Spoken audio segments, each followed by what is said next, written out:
Today we are going to talk about a concept known as groupthink. Groupthink is part of a social psychology paper. The main objectives in this lesson is to understand the concept of groupthink, the groupthink model, which includes antecedents of groupthink, symptoms of groupthink, consequences of groupthink. Then we will understand how to combat this groupthink. Generally, whenever we talk about decision making, we talk about individual decision making. We as individuals always engage in the process of decision making on a regular basis. Then the question that is often asked is, are two heads better than one? That is, if a group's decision making is better than an individual decision making. It is common for us to assume that decision making in a group would be informed decision. A group may not be subject to biases of one individual, but the common observation has been that sometimes a seemingly reasonable, considerate and intelligent group can also make a decision which proves to be disastrous. A theorist called as Janis in 1982 proposed that this may result from a process called as groupthink. Janis defined groupthink as deterioration of mental efficiency, reality testing and moral judgment that results from in-group pressures. In groupthink, the group reaches a decision regarding any issue without allowing members to express their doubts and views. It occurs when groups do not care to find out who is the most competent person in the group. Therefore, the advice of an incompetent group member is taken. At times, a competent member in the minority may be faced with opposition, leading to their opinion or idea not being taken into account. It also happens that in certain group, members don't listen to each other, while in some groups, one person tends to dominate the discussion, while others choose to just suppress their thoughts. Failure to share important information also leads to inefficient decision making. Further, the group cohesiveness has also been found to obstruct clear thinking and good decision making. A group is said to be cohesive when its members have a deep sense of commitment to each other and each other's group goals. Members of the group also share a close bond here. Once the groupthink sets in, for whatever reason, the result is ill-considered and disastrous decision. Let us now try to understand how the concept of groupthink leads to disastrous decisions. In the world of business, where decisions are usually made after much analysis, there have been some bad decisions which have wiped out successful giants. You have heard about Kodak, a company which made cameras and was very popular worldwide. But all this was before the invasion of digital photography. Kodak could not survive when digital photography replaced film. The point here I am trying to explain to you is about the company that made devastating wrong decision in spite of having solid evidence against it. The first digital camera was invented by an engineer at Kodak in the year 1975. In 1981, extensive study was done by Kodak showed that digital was likely to replace Kodak's film business in about 10 years.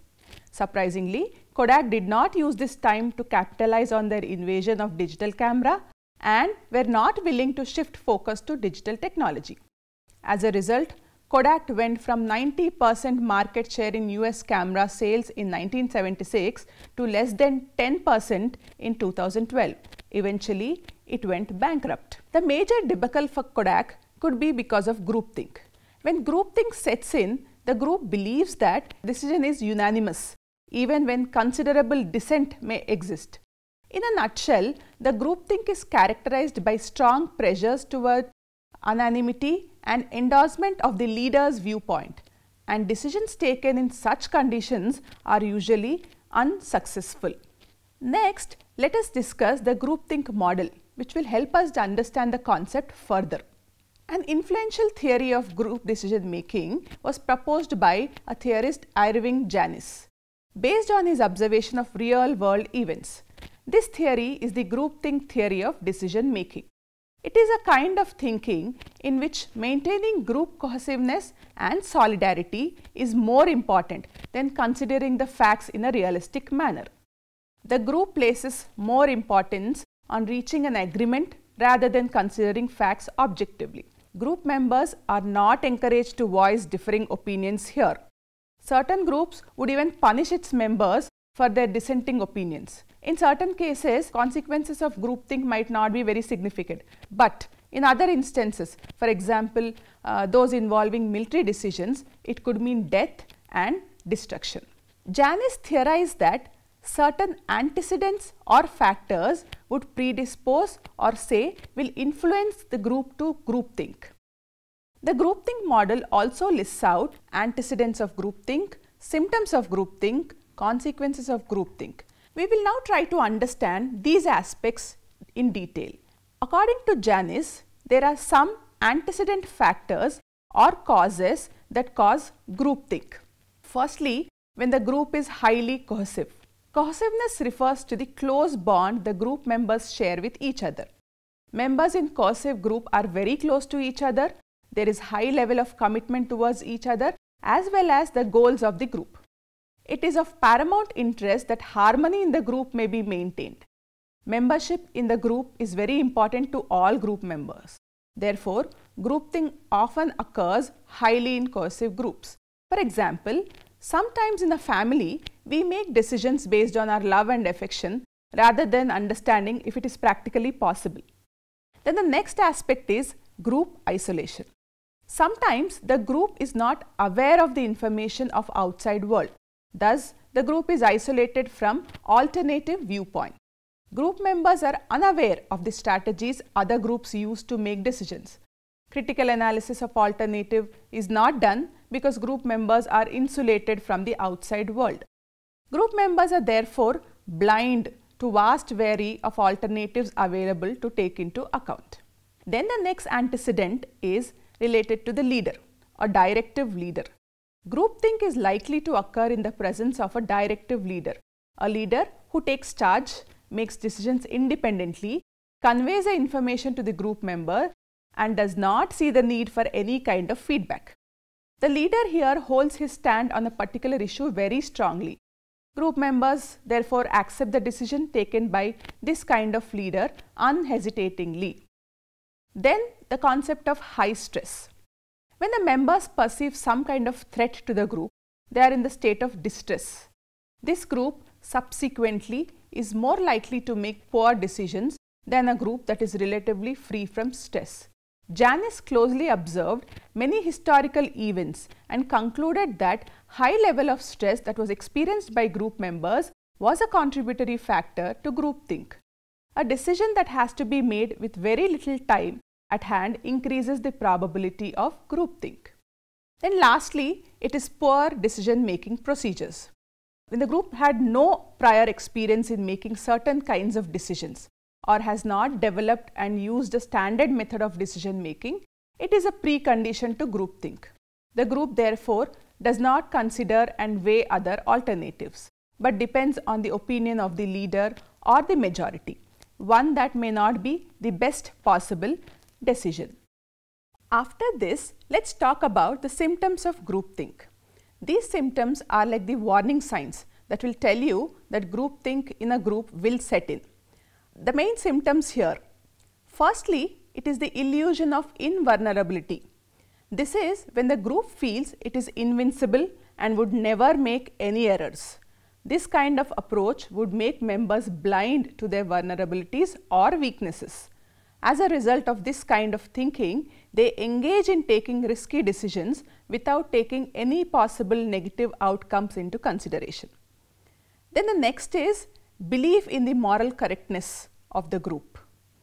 The group assumes that whatever they do is morally correct and that they are somehow superior to other groups. The ethical and moral ramifications of their decisions are not assessed. A group that believes they are incapable of doing any wrong is at heightened risk of groupthink. The next symptom is stereotyped views of outgroup. Group members hold false generalization about members of other groups. Outside groups are seen as either too foolish to reason with, or too evil to negotiate with, or too insignificant and weak to even consider. Groups are then on the path to develop an us versus them mentality, which leads to groupthink. Then there is a concept called as collective rationalization. It is a tendency of a group to collectively justify its decisions without regard for any contrary opinions. Contrary opinions are dismissed as insignificant. Groups are not open to evaluating the risks of their decisions as they have convinced themselves that the decision they have taken is the best. Then comes self-censorship. Members of the group decide not to voice differing viewpoints in order to not rock the boat and upset the harmony of the group. Group members do give due importance to their viewpoints. They decide to avoid deviating from the stand of the majority even they implicitly believe otherwise. Then there is direct pressure on dissenters to conform. In certain situations, group members apply direct pressure on those holding contrary opinions to conform to the viewpoint of the majority or the leader. Dissenting group members may be threatened if they do not silence themselves. Illusion of unanimity. Members of group believe in the illusion that all members of the group are in agreement. There would therefore be no need to any kind of discussion. Members who are likely to have differing opinion are not called upon to share their viewpoints. This definitely will lead to groupthink. Lastly, there are mind guards. Mind guards are those self-appointed members of the group who keep certain viewpoints away from the leader. They ensure that the leader is unaware of any objections raised by the members in the group. Therefore, when such kind of thinking and opinions arise within the groupthink is likely to set in. But what happens when groupthink finally sets in? We have already learned that it leads to disastrous decisions. But before that, it also leads to several other consequences. First and foremost, there will be incomplete survey of alternatives. This happens when group members do not engage in looking for alternatives proactively because they are already content with the opinion of their leader or the majority. The group assumes there is no other better alternative and would not bother to survey other reasonable alternatives. Next, there will be failure to examine risks of the favored alternative. When the group members fail to evaluate the risks of the alternative they are inclined to choose, it could lead to a situation wherein the group is completely clueless as to what their response must be when faced with an unprecedented outcome. This means they do not know how to react when a different situation arises, as they did not examine any other alternative. Then comes the aspect of poor information search. When group members are not equipped with information concerning all the alternatives available, the pros and cons of choosing a particular alternative and what they must expect after having chosen an alternative, etc., will lead to a wrong decision. Finally, there is failure to develop contingency plans. When group members fail to evaluate the possible loopholes in their decision, they do not prepare themselves for any possible outcomes. This unpreparedness has disastrous consequences in that group members are unaware of how to deal with the outcomes. After learning the antecedents, symptoms and consequences of groupthink, I am sure you understand that combating groupthink is very important. Combating groupthink is helpful in enhancing the effectiveness of group decision making and also in avoiding making wrong decisions.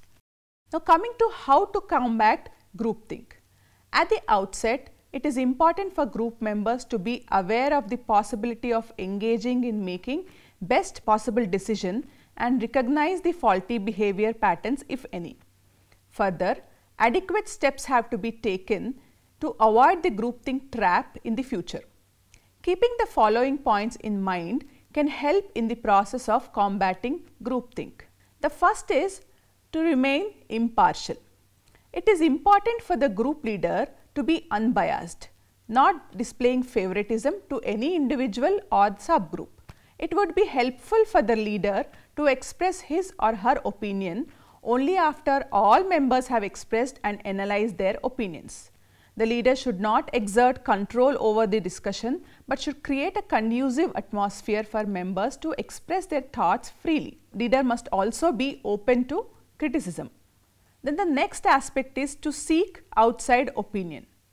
Rather than being isolated from alternative viewpoints, groups must proactively seek outside opinions. At times, Being unaware of the latest developments in the outside world would render the group oblivious to relevant information to consider in order to make a decision. Seeking the expertise of outsiders and being willing to consider it reduces the chance of groupthink. Then the next is creating subgroups. Creating subgroups helps group members discuss their opinions freely, evaluating both the pros and cons of their viewpoint without knowing the opinion of the rest of the group. A smaller group with members who are encouraged to voice their opinions facilitate efficient discussion.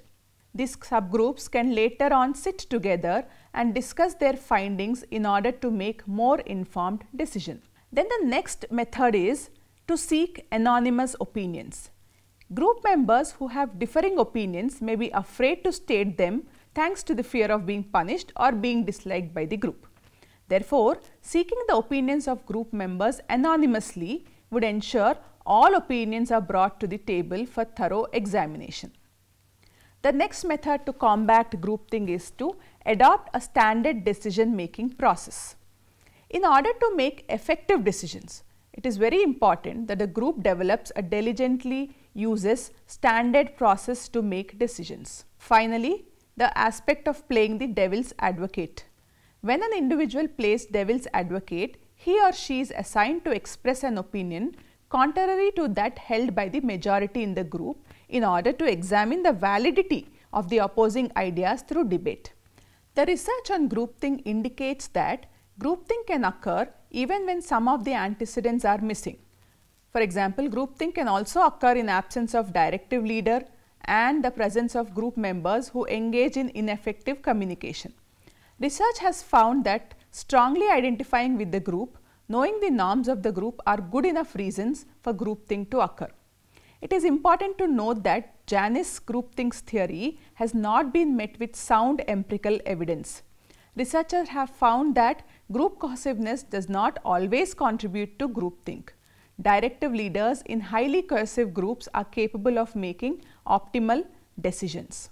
In conclusion, it can be said that groupthink provides a valuable insight into potential pitfalls of group decision making. Supporters of groupthink concept agree that processes that cause groupthink are more complex than what Janis had originally thought. With this conclusion, we come to the end of the concept. Now let us summarize what have we learned today in this lesson. Social psychological research has consistently found that presence of other people influences our behavior in many ways. An important aspect to consider is the process of decision making in groups. Decision making refers to the process of choosing between alternatives. A host of factors influence the decision making process when there is a group involved. At times, certain aspects of group interaction can lead to inefficient problem solving. This is referred to as process loss. More often than not, individuals in a group aim to achieve consensus among themselves even at the expenses of giving their personal beliefs. The focus is on maintaining the cohesiveness of the group. Decisions made by group members thereby may suffer from lack of objectivity. Individuals who have differing opinions in a group would choose to accept the viewpoint of the majority in the group rather than rocking the boat by making their opinions known. A social psychologist, Irving Janis, explored this concept in great depth and coined the term groupthink. Groupthink is a kind of thinking in which maintaining group cohesiveness and solidarity is more important than considering facts in a realistic manner. Janis, in his groupthink model, proposed a number of antecedents, symptoms, and consequences of groupthink. Antecedents are the factors that predispose the group to groupthink.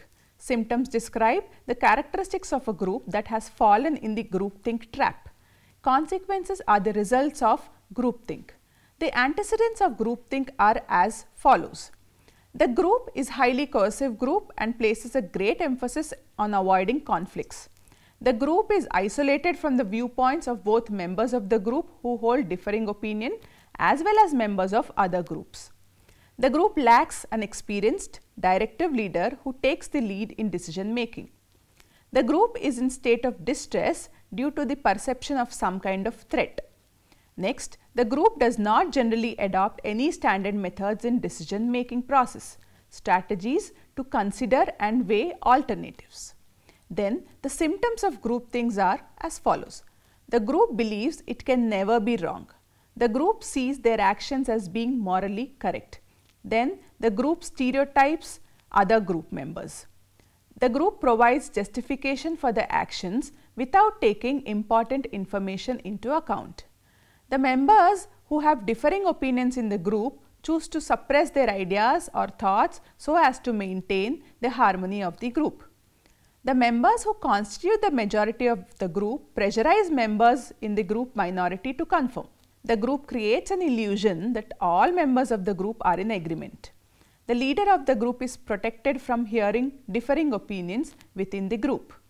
The group collectively justifies its actions. Then comes the consequences of groupthink, which are: group members do not survey all alternatives before making a decision. The risks associated with chosen alternative are not examined. Group members do not engage in equipping themselves with necessary information needed to make a decision. Then, the group does not consider any contingency plans. Further, we learned that it is important that groups should be open to recognize and take steps to avoid falling in groupthink trap.